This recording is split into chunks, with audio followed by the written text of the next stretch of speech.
अगर हम बात करें इंटरनेशनल टूरिज्म के हवाले से, तो हम देखते हैं कि बहुत सारे लोग मुख्तलिफ कंट्रीज़ में ट्रैवल करते हैं इंटरनेशनली।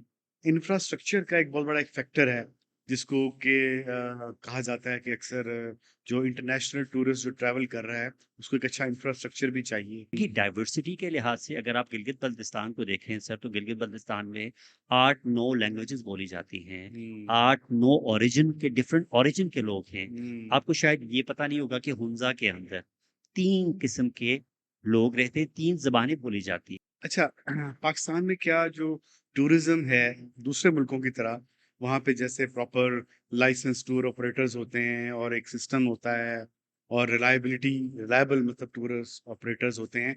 क्या एक टूरिज़्म इंडस्ट्री पाकिस्तान में इस तरह से डेवलप हो चुकी है? उस 8-9 घंटे की ट्रैवलिंग में आपको एक साफ-सुथरा रेस्ट एरिया नहीं मिलता। आपको खुदा न खास्ता कोई इमरजेंसी आपके को हो जाती है, कोई इश्यूज़ आ जाते हैं, जी, वहाँ जी। पे आपको एक सेफ्टी सिक्योरिटी के हवाले से आपको वो फैसिलिटी नहीं मिलती है।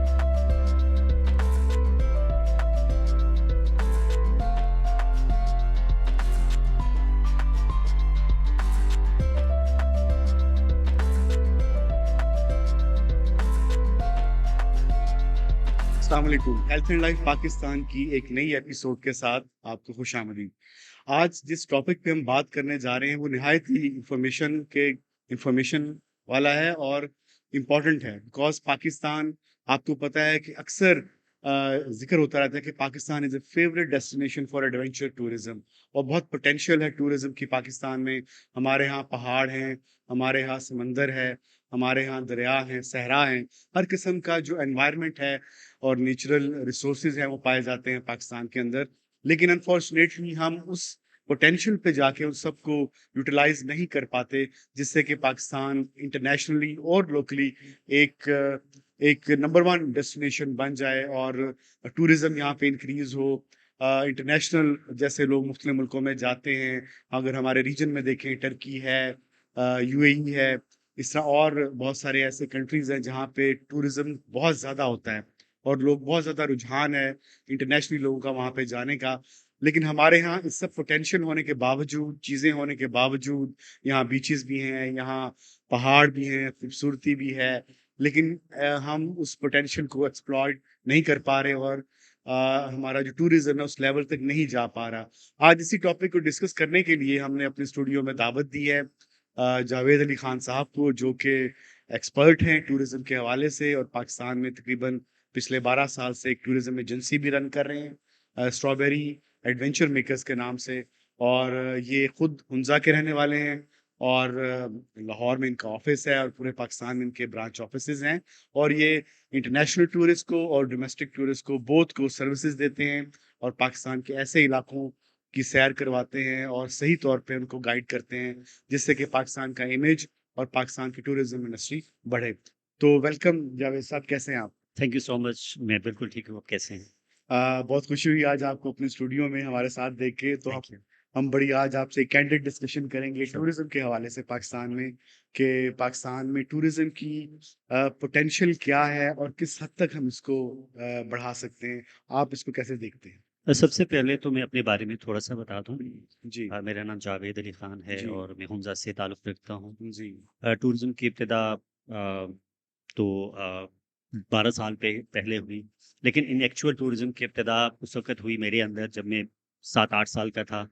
एक एग्ज़ाम्पल मैंने आपको कोट किया था कि हुंज़ा अच्छा, हमेशा से एक टूरिस्ट डेस्टिनेशन रहा है जी, पिछले 40-50 सालों से। अगर आप देखें तो फ़ॉरेन टूरिज़्म का सबसे ज़्यादा जो फ़्लो स्टार्ट हुआ है और जो फ़्लो है वो हमेशा से हुंज़ा ही रहा है। जी, और एक एग्ज़ाम्पल था कि जब हम छोटे-छोटे थे और स्कूल गोइंग थे, 9/11 से पहले की बात है, और उस वक़्त हुंज़ा के अंदर समर्स में, ऑटम में, ब्लॉसम में हमेशा फ़ॉरेन टूरिज़्म का एक बहुत बड़ा फ़्लो होता था। और जब हमारे घरों के बाहर से टूरिस्ट के जो ग्रुप्स गुज़रते थे, हुँ, तो हमें उनको हैंडल करने के लिए हम प्रिटेंड करते थे कि हम एज़ ए गाइड हैं, तो हमें इंग्लिश तो बहुत ज़्यादा नहीं आती थी। इंग्लिश का एक जुमला आता था, गो टू ब्रिज। हुँ, हमारे गाँव में एक सस्पेंशन ब्रिज हुआ करता था, तो और हम उनको ये कहना चाहते थे कि आप हम आपको सस्पेंशन ब्रिज दिखाते हैं। अच्छा, और मतलब कहने का ये है कि इनबिल्ट टूरिज़्म का जो एक प्रोफेशन है वो हमारे अंदर, मेरे अंदर या हमारी कम्युनिटी के अंदर एक बचपन से एक चीज़ वो है। जी। और वहाँ से इब्तिदा हुई। उसके बाद जो है मैंने हॉस्पिटैलिटी मैनेजमेंट पढ़ा और उसके बाद में प्रोफेशनली फिर टूरिज़्म की तरफ आ गया। अच्छा। टूरिज़्म के हवाले से पिछले 12 सालों में मैंने पाकिस्तान के बहुत सारे एरियाज़ देखे हैं, बहुत सारे ट्रैकिंग्स किए, बहुत सारे बेस कैंप्स तक गए, बहुत हर तरह की टूरिज़्म की। पाकिस्तान टूरिज़्म के हवाले से सर बहुत रिच कंट्री है। हुँ।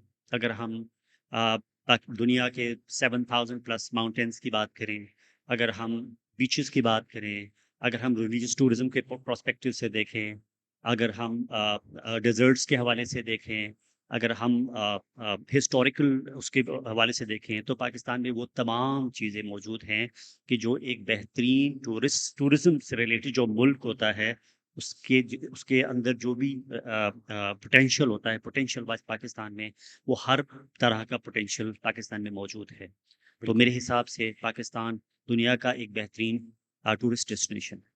अच्छा, पाकिस्तान में क्या जो टूरिज़्म है दूसरे मुल्कों की तरह, वहाँ पे जैसे प्रॉपर लाइसेंस टूर ऑपरेटर्स होते हैं और एक सिस्टम होता है और रिलायबल मतलब टूरिस्ट ऑपरेटर्स होते हैं। क्या एक टूरिज़्म इंडस्ट्री पाकिस्तान में इस तरह से डेवलप हो चुकी है? अ, जैसा कि कुछ सालों में देखें कि पाकिस्तान में एक टूरिज़्म जो है 9/11 के बाद से पहले अच्छा टूरिज़्म होता था, लेकिन अभी जो लोकल टूरिज़्म है पिछले अगर 2018 के बाद देखें, तो लोकल टूरिज़्म का एक बड़ा फ्लो गिलगित-बल्तिस्तान की तरफ उसका ट्रेंड हुआ है। उसकी कुछ रीज़न्स थी कि पहले जो है ना एक एक्सेसिबिलिटी का एक फैक्टर था, क्योंकि हुँ। फ्लाइट्स जो थी वो एक फ्लाइट होती थी इस्लामाबाद टू इस्लामाबाद टू स्कर्दू स्कर्दू। और इस्लामाबाद टू गिलगित। जी, जी। इस्लामाबाद टू गिलगित का जो फ्लाइट है वो हमेशा से रिलायबल नहीं रहा है, क्योंकि एक छोटी जहाज़ जाती है जी, और जी। उसमें कैंसलेशन के बहुत ज़्यादा इश्यूज़ होते हैं। ऐसे ही। उसके बाद फिर ये हुआ कि एक अच्छा इसमें काम ये हो गया कि लाहौर से और कराची से इवन इंटरनेशनली आपके स्कर्दू में फ्लाइट्स शुरू हो गए। जी, उसकी वजह से टूरिज़्म का एक फ्लो जो था वो बढ़ गया। सही। गिलगित-बल्तिस्तान की तरफ और पाकिस्तान के दूसरे हिस्सों की तरफ जो है। जी। उसके साथ-साथ फिर इंटरनेशनल टूरिज़्म एक दफ़ा फिर पाकिस्तान की तरफ आना शुरू हो गई। हुँ। उसका एक मेन फैक्टर ये है कि हमने जो है कुछ पॉलिसीज़ चेंज कर दी टूरिज़्म के हवाले हुँ। से। जिस तरह हमें एक बड़ा मसला होता था कि एनओसी का जो एक उसूल था फॉरेन टूरिज़्म के लिए, हुँ। उसको उसमें रिलैक्सेशन आ गई। जी हाँ। उसके हवाले से उसके उसके बाद फिर आपका ऑन अराइवल वीज़ा जो था टूरिस्ट के लिए, वो आसान कर दिया गया। उस वजह से फिर हमारी तरफ जो है ना जी हाँ। एक टूरिज़्म का फ्लो बढ़ गया। उस हिसाब से फिर हमारे यहाँ पे टूर ऑपरेटर्स भी उस हिसाब से बढ़ गए। बढ़ गए।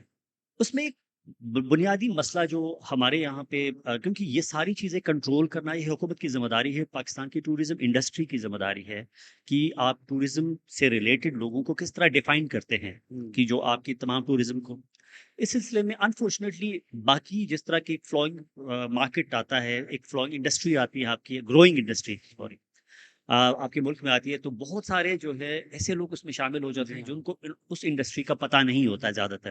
और तो बड़े हमने देखा कि बैड एक्सपीरियंसेस होते हैं अक्सर यस, फैमिलीज़ को, अक्सर स्कूल के लोगों को कि वो टूर ले गए, दरमियान में छोड़ दिया या जो कमिटेड किस्म के होटल्स नहीं देते या कमिटेड किस्म की ट्रांसपोर्ट नहीं मिलती। बहुत सारे स्कैम्स भी हम सुनने को मिलते हैं। तो मैं पूछना ये चाह रहा हूँ, क्या पाकिस्तान में कोई ऐसी गवर्नमेंट बॉडी है, जो इनको टूर ऑपरेटर्स को रेगुलेट करती है? ऐसा कोई चीज़ नहीं है? देखिए पाकिस्तान की पॉलिसीज़ के मुताबिक पाकिस्तान टूरिज़्म डिपार्टमेंट ने जो एक उनका डिपार्टमेंट है और एक उनका डीटीएस एक लाइसेंस होता है, डोमेस्टिक टूरिज़्म लाइसेंस होता है। हुँ, हुँ। उसका एक लेना उस प्रोफ़ेशन के लिए वो ज़रूरी होता है। उसके अलावा आपकी जो टूरिज़्म कंपनी है, वो प्रॉपर्ली रजिस्टर्ड हो। लेकिन पाकिस्तान में फिर इसका चेक देखिए पाकिस्तान की जो जो हमारी गवर्नमेंट है या गवर्नमेंट पॉलिसीज़ तो बनाती है, हुँ, लेकिन पॉलिसीज़ पे अमल जो है वो उस लिहाज से नहीं होता है। इस वजह से अगर आप देखें तो आए दिन आपको हर हफ्ते में आपको बहुत सारे ऐसे पेजेस मिलेंगे, हर हफ्ते में आपको इस तरह के इंस्टा पे मिलेंगे जो आपको डिफरेंट लोकेशंस के पैकेजेस देंगे। जी हाँ। लेकिन वंस अगर आप उस पैकेज को प्रोफेशनल अंदाज में देखें, जी। तो उसमें आपको पता चल जाएगा कि दे आर नॉन प्रोफेशनल, हाँ। इनको पता नहीं है। मैं आपको इसकी एक मिसाल देता हूँ, अगर आपके पास टाइम हो तो। जी। कि मैंने पिछले दिनों मुझे किसी ने रिकमेंड किया था कि एक 4 डेज़ हुंज़ा का एक ट्रिप प्लान हुआ है, अच्छा। तो हम उसको यूटिलाइज़ करना चाहते हैं। उसका बजट भी बहुत कम था, तो हुँ। हम उसको करें या ना करें? जी, तो जी। मैंने कहा कि मुझे उसका आइटिनरी अगर आप मेरे से शेयर करें तो मैं उसको एक दफ़ा देखना चाहता हूँ। जब हुँ। मुझे आइटिनरी देखा, तो लाहौर से पिक था और फर्स्ट नाइट का स्टे था चलास। अच्छा। मैंने उनको कॉल किया, तो मैंने इनको ये पूछा कि आपके पहले दिन की ट्रैवलिंग कितनी है? और या फिर आपके इस प्लान में, आइटिनरी में, आपने 1 दिन का ट्रैवलिंग जो है, वो कितने टाइम का रखा हुआ है कि हर दिन आप कितना आवर्स ट्रैवलिंग करेंगे हुँ, हुँ। और उसके बाद फिर आप चीज़ें देखेंगे, साइट सीइंग करें और जिस पर्पज़ के लिए आप जा रहे हैं। तो जिनका उनके पास जवाब नहीं था। तो तकरीबन पहले दिन का ट्रैवलिंग तकरीबन 18 घंटे का था। अब आप मुझे बताएँ कि अगर आप एक 18 घंटे ऑन एक वन गो ट्रैवल करते हैं, जी हाँ, उसके बाद आप क्या साइट सीइंग करेंगे उसके बाद? बिल्कुल ऐसे ही। तो इसका मकसद ये है कहने का कि प्रोफ़ेशनली इस तरह की इंडस्ट्री को गवर्नमेंट के जो रूल्स होते हैं, रेगुलेटरी जो बॉडी होती है, वो अपने रूल्स को इम्प्लीमेंट करें और इस इंडस्ट्री में ऐसे लोगों को काम करने दें, जो इस इंडस्ट्री को जानते हैं या इस इंडस्ट्री के बारे में उनके पास तजुर्बात हैं।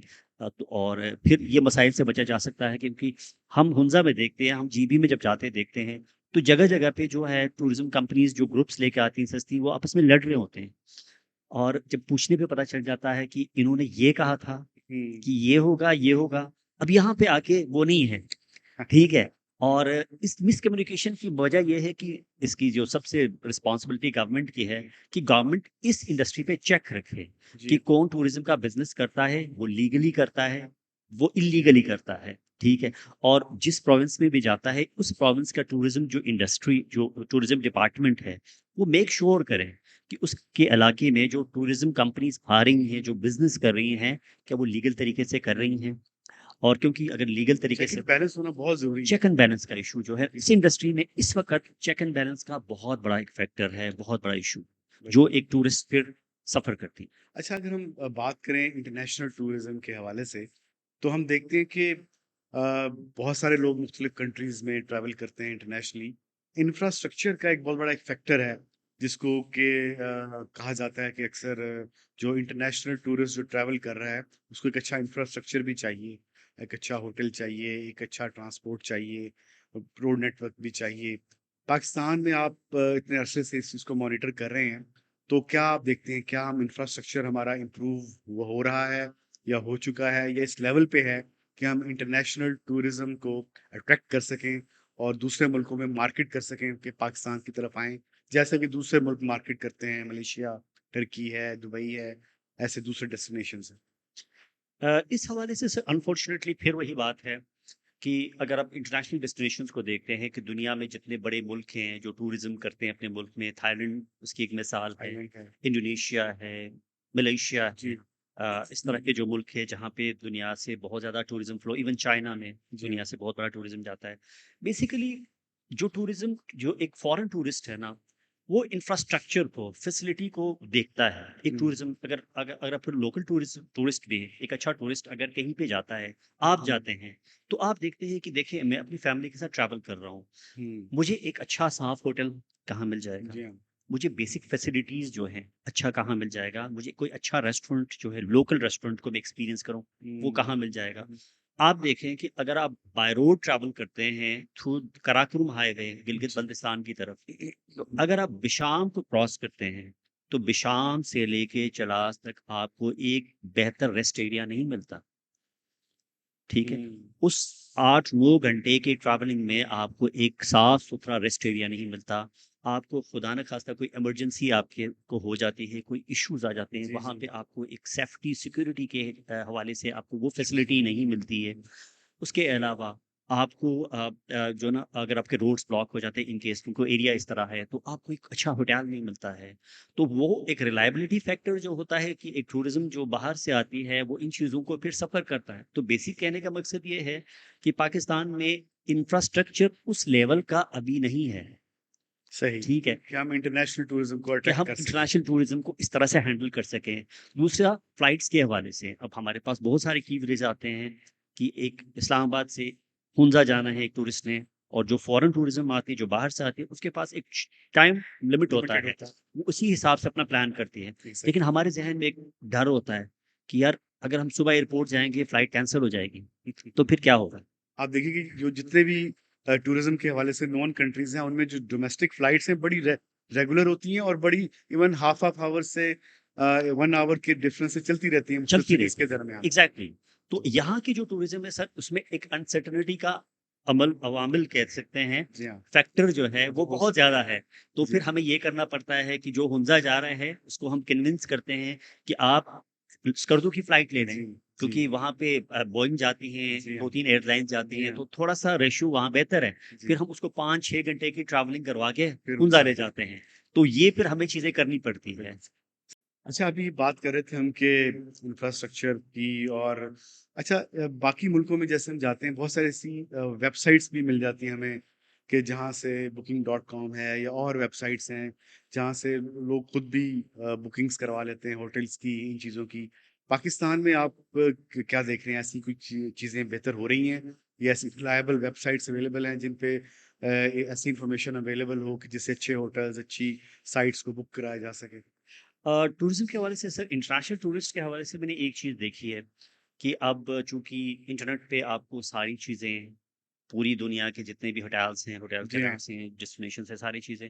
और एक टूरिस्ट जो है, अभी मैंने देखा कि वो पूरा स्टडी करके जाता है। हाँ। जब वो अपना ट्रैवल प्लान करता है, तो उसको बहुत सारी चीज़ों का पता होता है, जो जी हाँ। हमसे डिस्कशन कर रहा होता है। तो उसको बहुत सारी चीज़ों का, बहुत सारे होटल्स का, बहुत सारे डेस्टिनेशंस को पता होता है कि ये चीज़ें मेरी प्रायोरिटी में हैं। तो हम उसको अकॉर्डिंगली उसकी आइटिनरी बना लेते हैं और उसको प्लान आउट कर लेते हैं। ठीक है? तो उस हवाले से बहुत सारे अभी पाकिस्तान में काम हो रहा है, इस तरह के साइट्स हैं। रिसेंटली एक डिजिटल जो प्लेटफ़ॉर्म पाकिस्तान में लॉन्च हो रहा है, चलो जी के नाम से, और वो भी इसी तरह है कि ऑनलाइन आप टूर्स अपना प्लान कर सकते हैं और उस पोर्टल के थ्रू आप अपनी बुकिंग्स करवा सकते हैं। अपना आपको ऑप्शंस दिया गया है वहाँ पे कि आप अपनी टूर कंपनीज़ को वहाँ पे उसकी रिलायबिलिटी के हवाले से सेलेक्ट कर सकते हो। तो इस तरह से काफ़ी ऐप्स पाकिस्तान में अभी लॉन्च हो रही हैं। But hmm. अगेन, कि उसमें रिलायबिलिटी फैक्टर कितना है और वो किस तरह बेहतर काम करती हैं, ये फिर एक क्वेश्चन। अच्छा पाकिस्तान के बहुत सारे एरियाज़ अभी अनटैप्ड हैं, जैसे आपने पहले भी बताया कि अभी अनएक्सप्लोर्ड भी हैं। स्पेशली हमारा जो बलूचिस्तान है, बहुत हद तक वहाँ अच्छी बीचेज़ हैं, वहाँ पे बहुत सारे जज़ीरे हैं, अनटैप्ड हैं, अनएक्सप्लोर्ड हैं। वहाँ लोग अभी नहीं जाते, सिक्योरिटी इश्यूज़ हैं, दूसरे इश्यूज़ हैं, लेकिन ज़्यादा फ़ोकस लोगों का नॉर्थ की तरफ है। हम मरी से शुरू हुए थे, फिर ये गलियात और ये बाकी जगह, फिर हुंज़ा, स्कर्दू और ये सारी चीज़ें। जितना फ्लो बढ़ रहा है टूरिज्म का, लोगों का, डोमेस्टिक का नॉर्थ की तरफ, आप क्या समझते हैं कि उससे एक इकोसिस्टम में प्रॉब्लम्स भी क्रिएट हो रहे हैं और लोग ट्रेंड नहीं हैं, लोग रिस्पॉन्सिबल नहीं हैं या लोग वहाँ जाके या इतना अनप्लैन्ड या अनऑर्गेनाइज्ड इंफ्रास्ट्रक्चर या होटल्स बन रहे हैं कि वो इलाके की खूबसूरती खराब हो रही है? अच्छा, एक अनटैप्ड डेस्टिनेशंस के बारे में। पाकिस्तान की डोमेस्टिक टूरिज़्म जो है, अब ये एक नया स्टार्ट है इनका।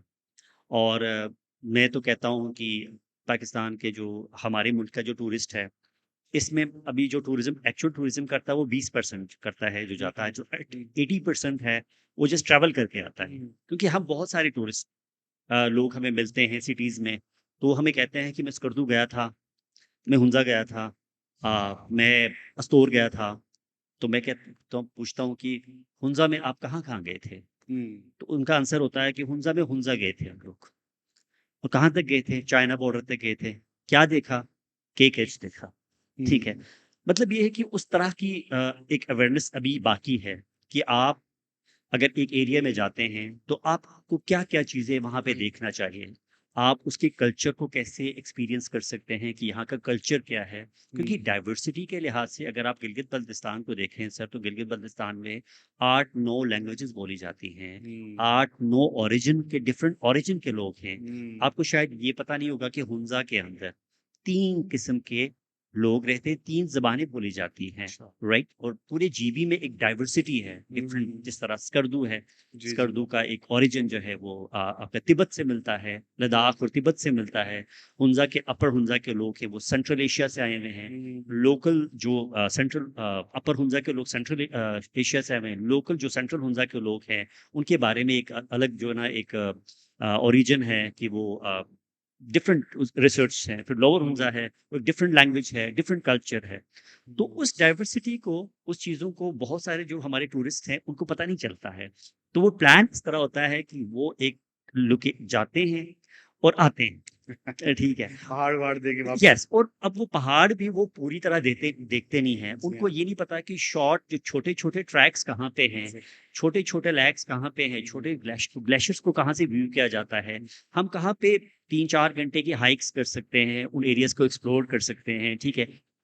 वो चीज़ें हम नहीं देखते हैं। तो बहुत सारे लोग देखते हैं, लेकिन जो मैक्सिमम टूरिस्ट होता है, उसको इन चीज़ों का पता नहीं होता। फिर अगेन वही जो ग्रुप्स, जो अनप्रोफेशनल ग्रुप्स जो होते हैं कि जो 4 दिन में पूरा ऊँजा या जी पूरा हाँ। स्कर्दो कवर करते हैं। तो जी। उसमें सिर्फ़ एक रोड ट्रिप होता है कि आपको रोड पे 10-10, 12-14 घंटे की एक ट्रैवलिंग किया जाता है और उसके बाद वापस आ जाते हैं। तो हुँ। उस सिलसिले में ना लाइक बहुत सारी चीज़ें बेहतर हो सकती हैं कि अगर आप अपना ट्रैवल प्लान कर लेते जी। हैं, तो आप उसके बारे में प्रॉपर रिसर्च करें कि आपने क्या देखना चाहते हैं। क्या आप एडवेंचर टूरिज़्म के बारे में आपका इंटरेस्ट है? कल्चर टूरिज़्म के बारे में आपका इंटरेस्ट है? आप रिलीजियस टूरिज़्म के बारे में आपका इंटरेस्ट है? आप क्या देखना चाहते हैं? हुँ। तो उस हिसाब से आप अपना फिर प्लान कर लेते हैं। हाँ। रहा एक रिस्पॉन्सिबल टूरिज़्म की आपने बात की जी कि हाँ। लोग क्या कहते हैं, इस बारे में बहुत सारे चैलेंजेस हैं। अगर आप कैलाश से लेके, चित्राल से लेके गिलगित-बल्तिस्तान या हर जगह आप देखें, तो चैलेंजेस बहुत ज़्यादा हैं। अगर हम कैलाश जाते हैं टूरिज़्म के लिए, तो कैलाश जाके हम वहाँ पे उस एरिया का नॉर्म्स का, उस एरिया के कल्चर का, उस एरिया की प्राइवेसी का एहतराम नहीं नहीं करते, करते। ठीक है?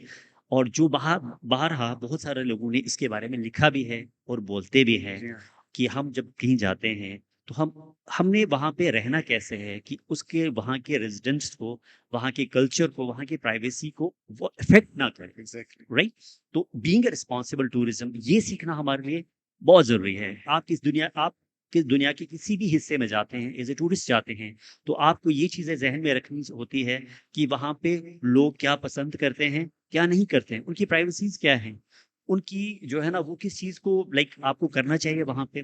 जिस तरह हमने देखा है कि यहाँ से एक टूरिस्ट ग्रुप जाता है, एक हमारे गाँव में जाता है, रात को वो 3 डेक भी साथ लेके आता है, ठीक है? वो 11 बजे के बाद वो डेक लगा के वो पूरी रात डांस कर रहा होता है। हुँ। अब उस लोकेशन के सराउंडिंग में जितने भी घर हैं, तो वो डिस्टर्ब हो जाते हैं, हुँ। राइट? Obviously, obviously. और टूरिज़्म तो अच्छी बात है, वो चीज़ें हैं, लेकिन वो उस एरिया के एनवायरनमेंट को, उस एरिया की प्राइवेसी को डिस्टर्ब कर देता है। हुँ। जी, यहाँ ये जो लिटरिंग है और यस, गंदगा फैलाना है, हाँ, अक्सर लेक्स हमारी एग्ज़ैक्टली। अब डेड। दूसरा फैक्टर क्या है?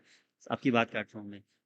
हमारे हम जब जाते हैं तो हमारे वहाँ पे बहुत सारे ऐसे केसेज़ हो गए कि आपने पहाड़ों पे जाके अपना नाम लिख लिया, अपना फ़ोन नंबर लिख लिया, ठीक है? हालाँकि आप एज़ टूरिस्ट इसकी ज़रूरत नहीं पड़ती है कि अपनी आप महबूबा का नाम लिख लिख दिया दिया। कि जट साहब कहाँ से आए हैं, ठीक है ना? या चौधरी साहब कहाँ से आए हैं, तो हम वहाँ पे अपना मार्क एक छोड़ के जाते हैं।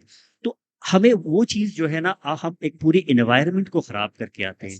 तो उस टूरिज़्म इंडस्ट्री में या आप टूरिज़्म करते हैं तो आप उस एरिया को फ़ायदा देने की बजाय आप उस एरिया को नुकसान करके आते हैं। एग्ज़ैक्टली। तो टूरिज़्म जो एजुकेशन है कि आपको लाइक वो सीखने हाँ। का, उस चीज़ का मसला हमारे मुल्क में बहुत ज़्यादा है कि आप अगर जाते हैं, तो आप वहाँ पे ऐसी चीज़ें करते हैं कि जिससे फिर एक जो लोकल टूरिज़्म है, उसकी एक जो ना इम्प्रेशन आपके बारे में एक नेगेटिव हो जाता है। जी हाँ। दूसरा, आप उस एरिया का नुकसान करके आते हैं। अच्छा, अभी बात हुई हमारी अपनी रिस्पॉन्सिबिलिटी के हवाले से।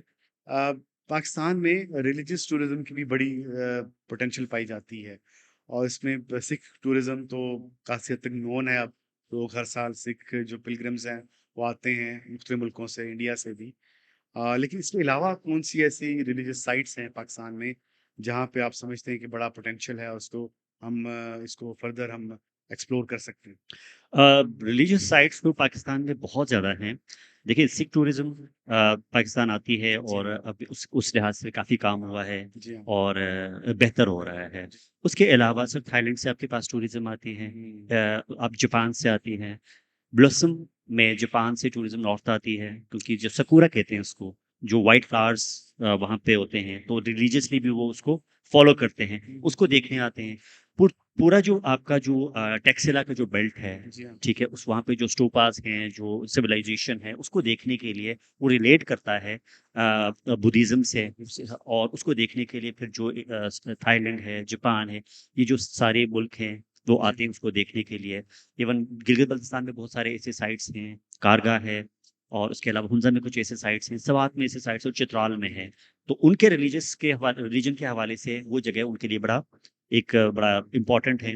तो पहले तो इस पे ज़्यादा फोकस नहीं, लेकिन अभी शुरू हो गया है कि रिलीजियस टूरिज्म जो है ना पाकिस्तान में आ रही है।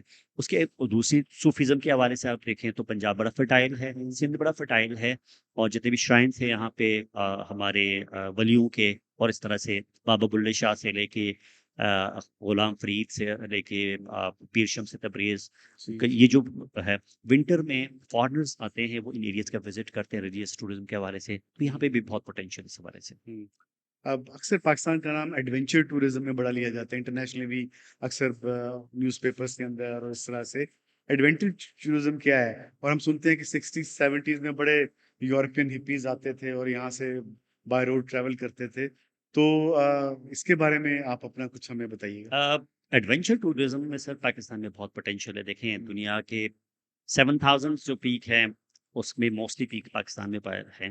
हुँ, और उस हवाले से जितने भी पासेस हैं पाकिस्तान में, बड़े ग्लेशियर्स हैं, ठीक है? हुँ, हुँ, जितने भी एक्सपीडिशंस होती हैं, बेस कैंप्स हैं, उस हवाले से पाकिस्तान का नॉर्दर्न एरिया जो है वो बड़ा रिच है। हुँ, और पिछले 40-50 साल से बहुत बड़ी एक्सपीडिशंस टीम पाकिस्तान आई हैं पीक्स को क्लाइंब करने के लिए।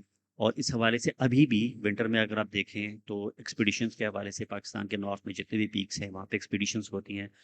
इस सेक्टर में भी गवर्नमेंट को थोड़ी-सी तवज्जो देने की ज़रूरत है, कि क्योंकि इस सेक्टर में भी इको फ्रेंडली टूरिज़्म का एक बड़ा मसला हो जाता है। अगर आप इवन K2 बेस कैंप पे भी जाएँ, तो जी। वहाँ पे आपको कचरे के ढेर नज़र आएँगे, हुँ, ठीक है? 14, 15, 13, 14 दिन का एक ट्रैकिंग है आपके K2 बेस कैंप जाने का, लेकिन हमारी डोमेस्टिक जो टूरिज़्म वहाँ पे जाती है, तो वह वहाँ पे फेंक के आती है, हाँ, और जो फॉरेन टूरिज़्म आती है, वो फिर साफ करके साफ लेके आती है, ठीक है? तो और अगर आप दुनिया नॉर्थ में या कश्मीर में बड़े-बड़े झीलों पे जाते हैं, तो वहाँ पे अगर आप देखते हैं, तो फिर आपको कैसे पता चल जाता है कि यहाँ पे इवन टूरिज़्म। कि जो हमारी बीचेज़ हैं, वो यस। गंदी हैं, डर्टी हैं, बहुत कम ऐसी हैं। हालाँकि बड़ा कोस्टल लाइन इतनी बड़ी हमारे पास है और दुनिया के छोटे-छोटे ममालिक हैं जिनकी उन्होंने बड़ी अपनी बीचेज़ मेंटेन की होती हैं।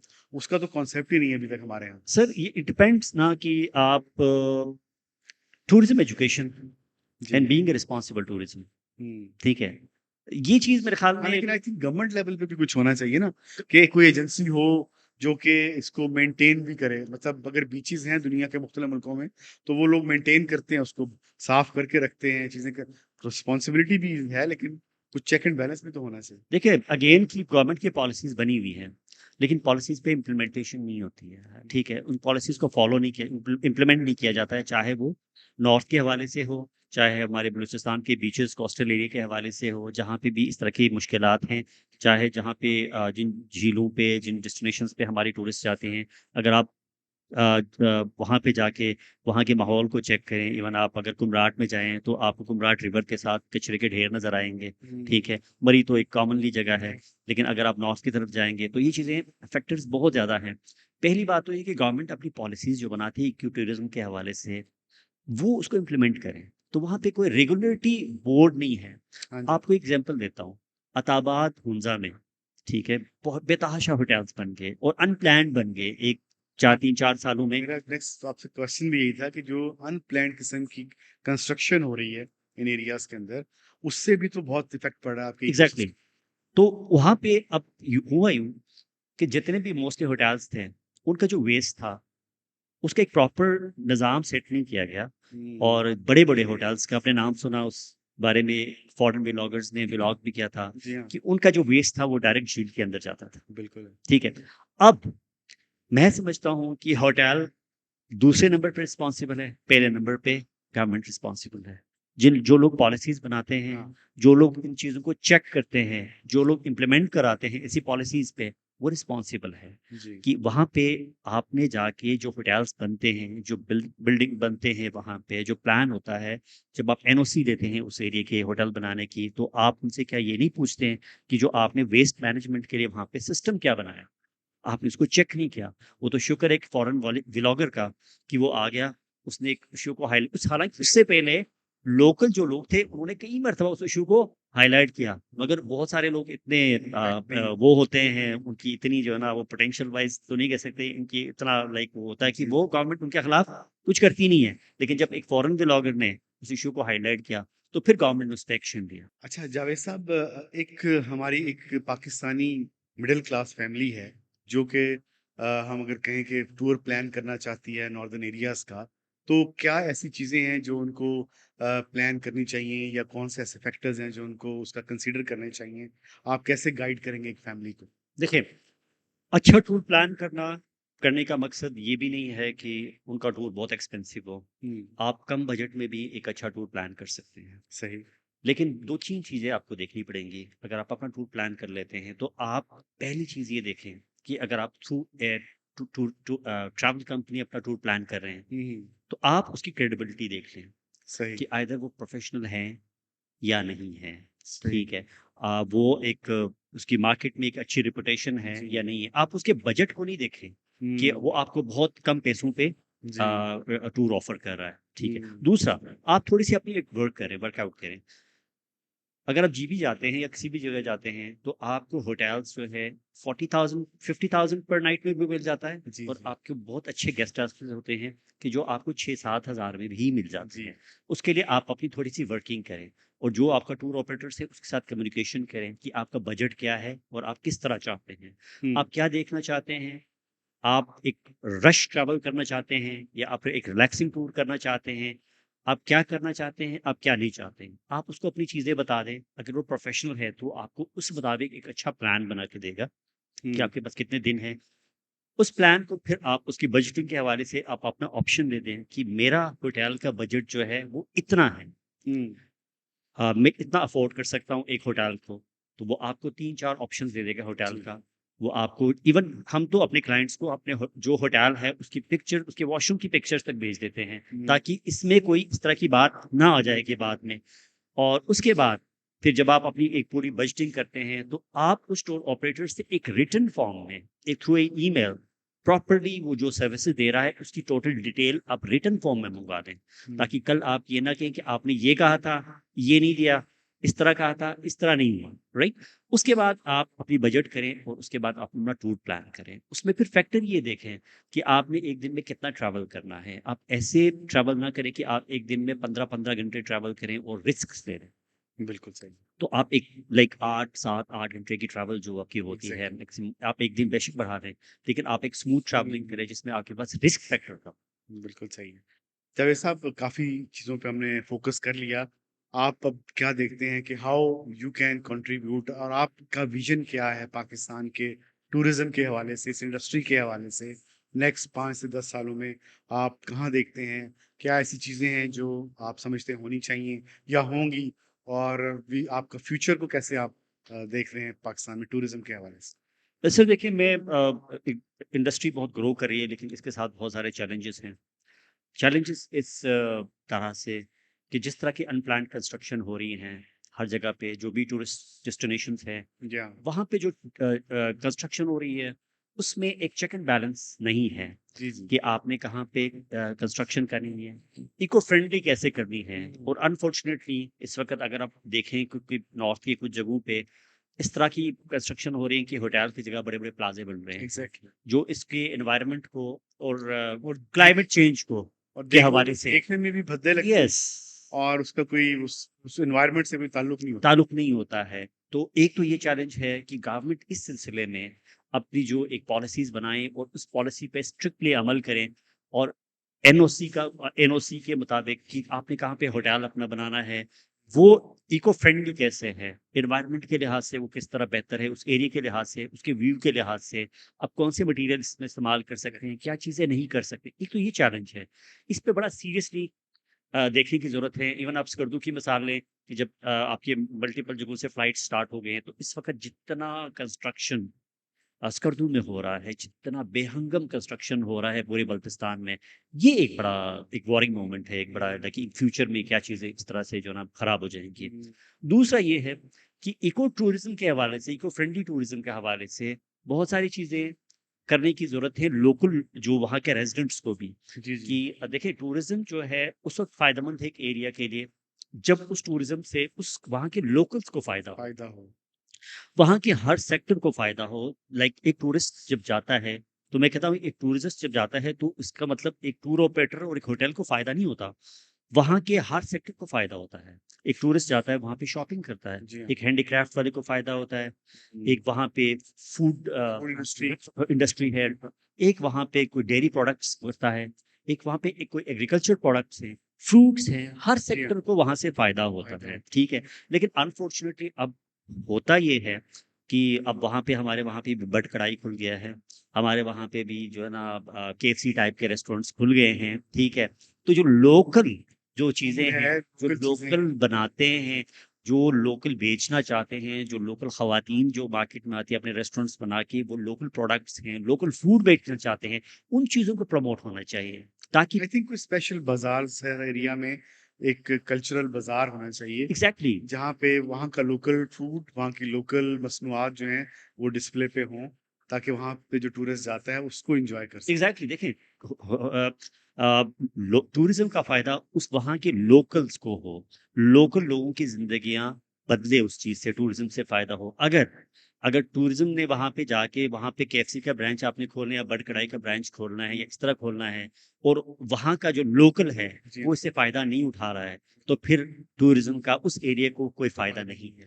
तो ये एक बड़ा चैलेंज है वहाँ के लोकल इंडस्ट्री के हवाले से, एक बड़ा चैलेंज है। और इसमें फिर लोकल गवर्नमेंट ये कर सकते हैं कि वहाँ के लोकल्स को ट्रेन करें, जिस तरह टूर ऑपरेटर्स को ट्रेन करें, वहाँ के जो लोकल फूड मार्केट है उनको ट्रेन करें, जी हाँ। कोई ग्रांट्स दे दें उनके लिए, लोन, सॉफ्ट लोन्स दे दें, जी। जहाँ पे लोग जो है अपना छोटे-छोटे वहाँ पे छोटा-छोटा वहाँ पे अपना बिज़नेस एस्टेब्लिश करें और हुँ। सीखें बाहर से और वहाँ पे जाके इसको इम्प्लीमेंट करें और प्रोफेशनली लोग वहाँ से कमा सकें। अच्छा, टूरिस्ट ज़्यादा होने की वजह से उस जो एरिया का आप इकोसिस्टम की बात कर रहे थे, जो वहाँ पे नेचुरल जानवर पाए जाते हैं, नॉर्थ के अंदर मारफोर हैं या बाकी आपके जो हैं चीता वगैरह और इस तरह की जो बाकी एनिमल, उनको कितना हद तक खतरा है? उसके लिए कोई गवर्नमेंट कुछ कर रही है या लोकल कम्युनिटीज़ क्या कर रही हैं? देखिए, इस सिलसिले में जो एक काम जो बहुत बेहतर हो रहा है, जो कंज़र्वेशन के हवाले से गवर्नमेंट की जो जी एक हाँ। पॉलिसी वहाँ पे है, और पूरी गिलगित-बल्तिस्तान में नहीं है, इसका सबसे बड़ा अच्छा एग्ज़ाम्पल अपर हुंज़ा है, जिसको हुँ, हुँ। गोजाल कहते हैं, हुँ, हुँ। जहाँ पे ट्रॉफ़ी हंटिंग होती है। अब जी। देखें कि गवर्नमेंट ने जो पॉलिसी वहाँ पे मुतारिफ़ करा है, उसपे इम्प्लीमेंट भी कर रही हैं, और वहाँ पे जितने भी ट्रॉफ़ी हंटिंग होती हैं, एक लिमिटेड उसमें जो ट्रॉफ़ी हंटिंग होती है, उसका 80% जो है, जो रेवेन्यू है, वो लोकल कम्युनिटी को जाता है। हुँ। और उससे लोकल कम्युनिटी को फ़ायदा होता है। लेकिन इस वक़्त अगर आप अपर हुंज़ा में जाए हैं विंटर में या ब्लॉसम में, तो वहाँ पे आपको आइबेक्स खेतों में नज़र आएँगे। अच्छा। अगर आप यस, और अगर आप विंटर में जाते हैं वहाँ पे, तो आपको ईज़िली आप स्नो लियोपार्ड को आप देख सकते हैं, कहीं न कहीं पे आपको नज़र आती हैं। अच्छा। अगर आप कुंजराब नेशनल पार्क में जाएँ, तो वहाँ पे आपको स्नो लियोपार्ड नज़र आएगा, वहाँ पे आपको आइबेक्स नज़र आएगा। वो वजह ये है कि जो पॉलिसी बनाई थी कंज़र्वेशन पॉलिसी, उसकी वजह से वहाँ पे जो वाइल्ड लाइफ़ जो है, वो आप आसानी से देख सकते हैं। जी हाँ। तो इस साल भी जापान के कुछ ग्रुप्स वहाँ पे गए थे, उन्होंने काफ़ी दिन वहाँ ठहरे और वहाँ पे खैबर विलेज से उन्होंने बहुत सारी जो ना वहाँ पे उन्होंने वहाँ पे स्नो लियोपार्ड्स देखे और हुँ। हंटिंग देखी वहाँ पे, जो स्नो लियोपार्ड हंट करता है, उसकी पूरी फ़िल्मिंग की उन्होंने। अच्छा। तो उस लिहाज से फ्यूचर में उस एरिया में उस लिहाज से टूरिज़्म को जो है ये जो ना बड़ा वो हो सकता है। हुँ। दूसरा ये कि मुझे एक चीज़ की समझ नहीं आई थी पिछले कुछ सालों में, जो देवसाई है, देवसाई नेशनल पार्क है, जी, जी। वहाँ पे पिछले साल गवर्नमेंट ने परमिट दी थी कि वहाँ पे कैंपिंग कर सकते हैं आप, और वहाँ अच्छा। पे जो पॉड्स वगैरह है, कैंपिंग पॉड्स वगैरह पे, तो वहाँ पे जो नेशनल पार्क के अंदर जो वहाँ का आपको जो वाइल्ड लाइफ है वहाँ पे, उसको बड़ा थ्रेट था उस चीज़ से, हुँ। क्योंकि जहाँ पे भी ह्यूमन पॉपुलेशन जाती है, जहाँ पे लोग जाते हैं, तो वहाँ का जो वाइल्ड लाइफ है वो अफेक्ट होता है। एग्ज़ैक्टली। तो गवर्नमेंट को ऐसी पॉलिसी से इज्तनाब करना हुँ। चाहिए कि ऐसे नेशनल पार्क्स में कि जहाँ पे कमर्शियल एक्टिविटी जो है ना, इस चीज़ को रोकना चाहिए। हुँ। चलिए, लास्ट में हम बात कर लेते हैं, सोशल मीडिया का एक बड़ा रोल है हमारे जो एरियाज़ हैं उनकी प्रमोशन में। बहुत सारे आजकल आपको पता है सोशल मीडिया इन्फ्लुएंसर्स हैं जो जाते हैं वहाँ पे वीडियोग्राफ़ी करते हैं, डोमेस्टिक भी हैं, इंटरनेशनल भी बहुत सारे लोग आजकल आ रहे हैं इन पाकिस्तानी एरियाज़ के अंदर। तो इसको किस हद तक देखते हैं? और आप बीइंग ए टूरिज़्म एक्सपर्ट, क्या इन चैनल्स के साथ, इन इन्फ्लुएंसर्स के साथ आप भी कुछ कोलैबोरेट करते हैं? बिल्कुल, ये एक बहुत बड़ा आजकल के दौर में सोशल मीडिया का और डिजिटल मीडिया का जी, बहुत बड़ा लाइक रोल है, क्योंकि जी, आप ट्रैवल करते हैं और आप जी, एक अच्छे डेस्टिनेशन में जाते हैं, आप एक 5 अच्छी तस्वीर लेते हैं, आप पोस्ट करते हैं, तो आपकी तस्वीर दुनिया में कोई भी देख लेता है। जी हाँ, तो it's a big like marketing strategy. Exactly. और इस सिलसिले में पाकिस्तान से भी बहुत अच्छे व्लॉगर्स हैं, जो उन एरियाज़ को बहुत हाइलाइट करते हैं ऐसे और उन एरियाज़ की पब्लिसिटी करते हैं। हुँ, फॉरेन व्लॉगर्स बहुत आते हैं जी, और उस वजह से पाकिस्तान की टूरिज्म इंडस्ट्री को बहुत फ़ायदा होता है। कुछ 2 साल पहले मैं थाईलैंड के जो काउंसिल जनरल है, उनको मैं लेके गया था। हुँ, हुँ, पर्पज़ यही था कि उनको मैं तमाम इस तरह के डेस्टिनेशन दिखाऊँ और ताकि वो अगर जाते हैं, वापस जाते हैं, तो वो इस चीज़ को बता दें, इसकी पब्लिसिटी कर दें। और मैं उनको बहुत सारे एरियाज़ में ले गया, इवन गिलगित में ले जाके मैंने उनकी एक मुलाकात चीफ़ मिनिस्टर से करा दी, और जो भी जितने भी डेस्टिनेशंस थे, टूरिस्ट डेस्टिनेशंस हैं जीबी के अराउंड, तो मैंने कोशिश की बहुत सारी जगहों को जाएँ। तो हमारा मकसद ये है कि पाकिस्तान का जो एक डाइवर्स टूरिज़्म इंडस्ट्री है, जी हाँ। तो वो पूरी दुनिया में लोग उसके मुतालिक जानें, और पाकिस्तान टूरिज़्म के हवाले से जितने पोटेंशियल है, उस लिहाज से पाकिस्तान जो है ना, वो एक बहुत बड़ा टूरिस्ट डेस्टिनेशन बने दुनिया में। Thank you very much Javed साहब।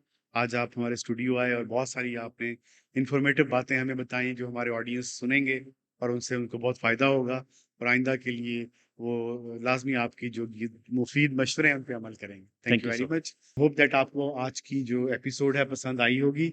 आज जावेद साहब ने हमें टूरिज़्म के हवाले से जो पाकिस्तान में पोटेंशियल है और अपॉर्च्युनिटीज़ हैं, उसपे हवाले से डिटेल से बात की।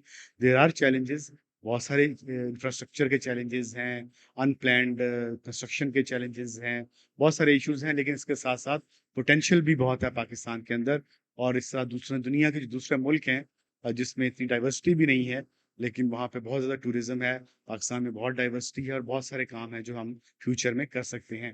आई होप आपको आज की पॉडकास्ट पसंद आई होगी। हम जावेद साहब की जो टूरिज़्म एजेंसी है, उसकी डिटेल्स भी पॉडकास्ट की डिस्क्रिप्शन में दे देंगे। You people can contact him and plan your tours and keep watching Health and Life Pakistan. Thank you very much.